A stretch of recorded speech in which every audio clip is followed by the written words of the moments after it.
I can put you in a Saint Laurent. Come on, Penny. Say what's up. Come up here and say what's up. Slide City. Yeah, tonight I'm gonna have to snack a little bit. We talking. Chill. You see how they do you? We talking. We writing notes. We talking Pierre, Paulin, Paulin. We talking the Paulin family.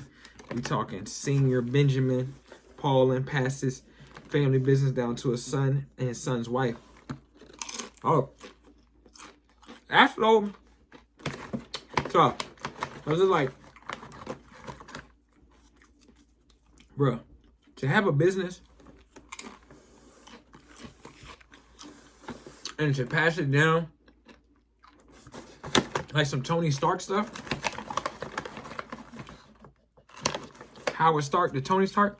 That's tough. That's what Pierre Benjamin Paulin did for his son Paulin Paulin. So I ain't gonna snack in y'all face the whole time. But I had to give me some shit before dinner. But look, I talked about Paulin Paulin before. So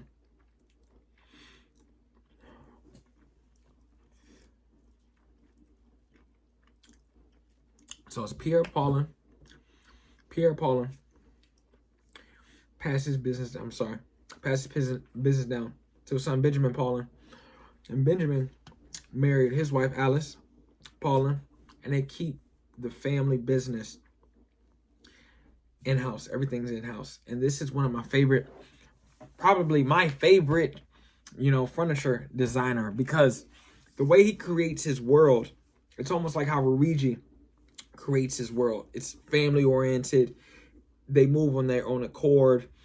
They have their own in-house stuff. Like Benjamin has like this curation house with all this furniture in Paris, and it's basically like this whole feng shui, like super immerse, like oasis in an experience that he gives people that come in there. And I absolutely love that. And every time that he's posting and he's talking about the business, it's involving family. Same thing with Luigi. And that's exactly how I'm building, my company, Charles Sylvester, my first and last name, and what I'm trying to do. Because I feel like labels are the best thing when it comes to brands and it comes to companies. I started off with Rarity, but that was so detached from my actual self. Like a label, like J.W. Anderson, like Luigi, Rude, like Charles Sylvester, like, Paulin, Paulin, Paulin. It is you. Like, this is on your name. So I feel like you have to capitalize. So I want to read this article. We talking Paulin, Paulin, Paulin. And I want to read this article with y'all. So Airmail did an article on Benjamin and Alice Paulin.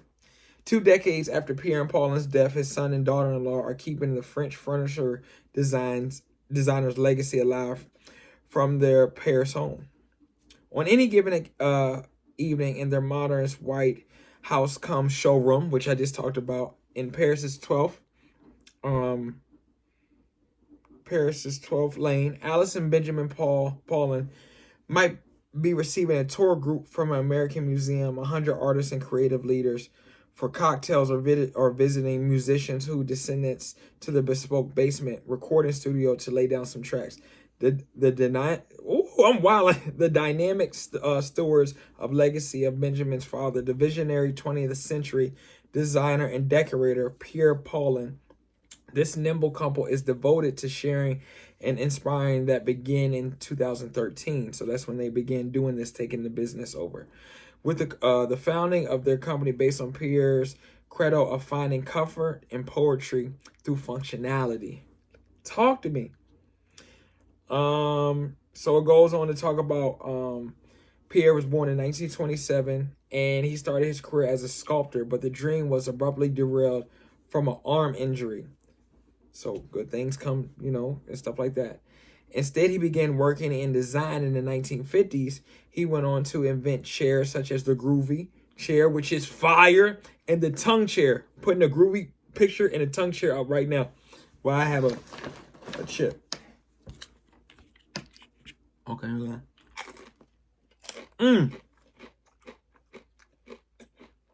Gas.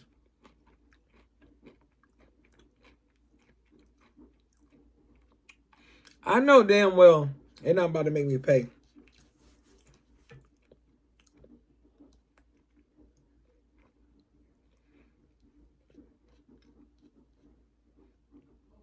Okay, here we go.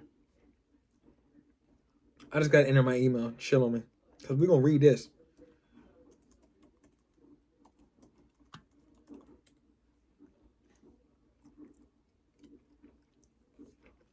Here we go. Here we go. Here we go. I'm excited. I'm excited. So here's another picture. Dope, dope, dope, dope.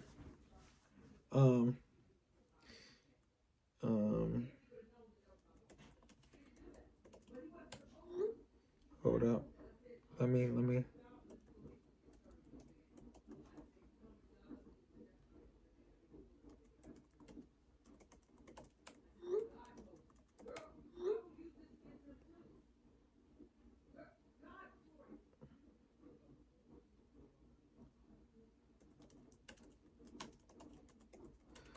Come on, man. I'm writing notes right now.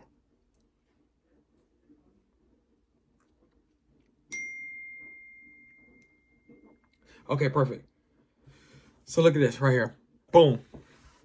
Okay, so let's get back to it. So it's talking about he was born in 1972. So the groovy and the tongue chair in the 60s to reconceive the Dion wing of the Louvre. Come on. And eventually to redesign a suite of private rooms for President George. Okay, so basically it goes on to talk about right there how he was a sculptor and he hurt his arm, so he moved into furniture. This is Benjamin's, father, the founder of Paulin Paulin Paulin. He said, I felt the need to create a new dialogue with my father. So this is Benjamin talking. That was not a dialogue we had during his lifetime, says Benjamin 47, a high school dropout who was obsessed with rap music early on. I love that.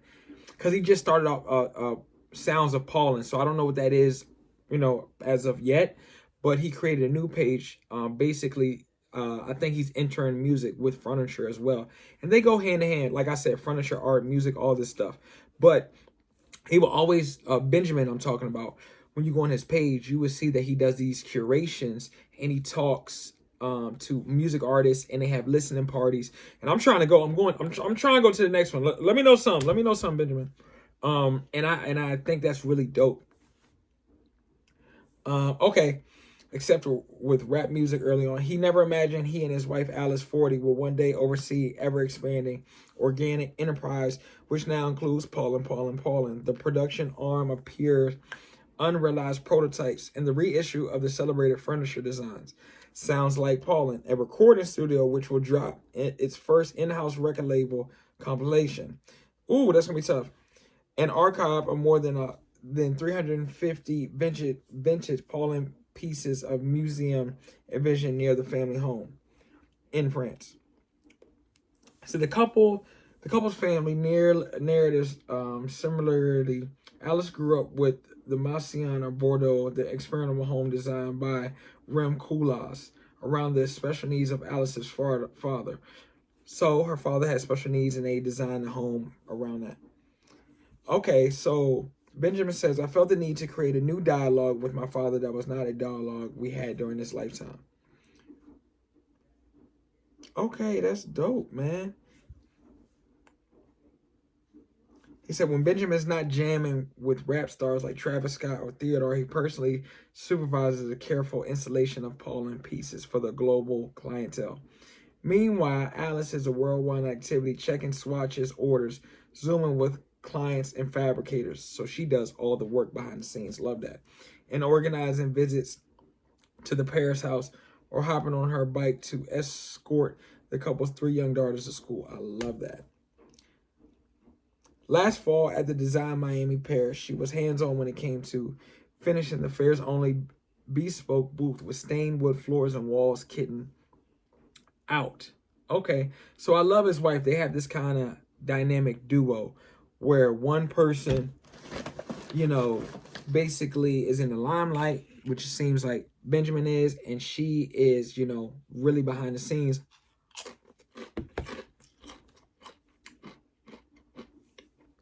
Talking to fabricators, talking to people that are stitching, people that are really, you know, building furniture. I love that. And for me, I'm doing everything. So I love that. Oh, okay. So Alice goes on to talk about the design process. We are not scientists or professors of design, Alice says, nor are we just a brand. Every time a big step happens, we say, this is a new starting point. Now Pierre's dream of discovery through functionality is full flower. We are intuitive, not strategic, adds Benjamin. We are reinventing things. We feel this amazing energy from my father, but we use it for our own personal excitement. We are connected to the world of now and to the future. Love that. And that's the article. That's the article. So after everything hearing, they are a family business. They work like a team. They plan visits. They curate. And they're not curating just for one moment. They're curating their lifestyle. So they're not just posting drops like, oh, we just dropped. It's furniture that is launched and is constantly curated. Time and time again. So it never ends. So I love that, man. Let me know what y'all think in the comments. Really talk to me, man. Are y'all learning? Like, what are y'all learning if y'all learning with me? Because I'm learning a lot. And I love that. I think the most important thing in this journey is actually knowing the facts, actually knowing, you know, your history. So when you do have that moment and you're in front of people, they're impressed about what you know about them, right? Because that always catches people like, oh, dang, you know that? Oh, this person did their homework, because they feel like you're not just jumping on a wave. Because people work so hard to truly build things. And when they feel like it's not genuine, that's when it, you know, begins to be like, distasteful. But y'all know what Charles Sylvester is, baby. So appreciate y'all, man. Let me know in the comments, man. We're going to keep rocking out, baby. Peace.